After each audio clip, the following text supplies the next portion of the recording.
On a monté Domaine Augustin en 2015 avec des vignes reçues de notre père qui les avait lui-même reçues de son grand-père. C'était des vignes qui avaient été plantées pour être travaillées entièrement à la main.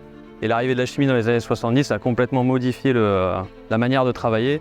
Et ça a été accueilli comme une libération par tous les anciens qui s'étaient usés le dos toute leur vie à la tâche. Donc l'idée, c'est de ne pas dénigrer le travail qui a été accompli jusque-là, mais de s'adapter aux nouveaux enjeux climatiques et sociétaux. On est jeune, on a la patate, il y a un problème de sécheresse qui est récurrent et on ne peut pas continuer à travailler comme les anciens le faisaient. L'adaptation des terrasses permet de réintroduire un peu de mécanisation ou du labour en traction animale qui nous permet de recréer des stocks de matière organique dans les sols. C'est capital parce que ces stocks de matière organique permettent de créer des véritables réservoirs d'eau pour la vigne. Et le fait de mettre les terrasses à plat nous permet vraiment de limiter les phénomènes de ruissellement et d'érosion. On veut le faire en conservant deux aspects culturels et culturels. Les murettes qui sont un marqueur du paysage et la sélection massale qui est un trésor que le cru possède. Nous avons la chance d'avoir une grande majorité de vignes centenaires qui nous ont permis de conserver une grande diversité de vieux grenaches et de vieux carignans ainsi que de vieux mourvèdres que l'on va pouvoir réutiliser par la suite.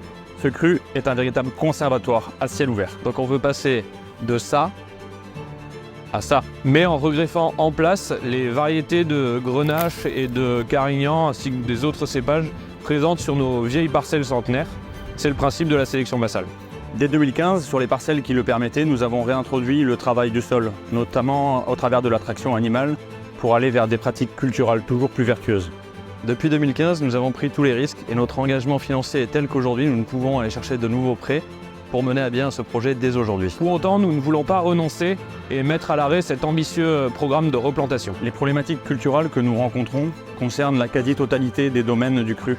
Et avec nos 10 hectares, nous sommes dans la moyenne des tailles du domaine de l'appellation. Si un domaine de notre taille arrive à s'adapter, il peut en être de même pour les autres. Nous aimons le travail en équipe, nous voulons être force de proposition et nous sommes convaincus que le meilleur reste à venir.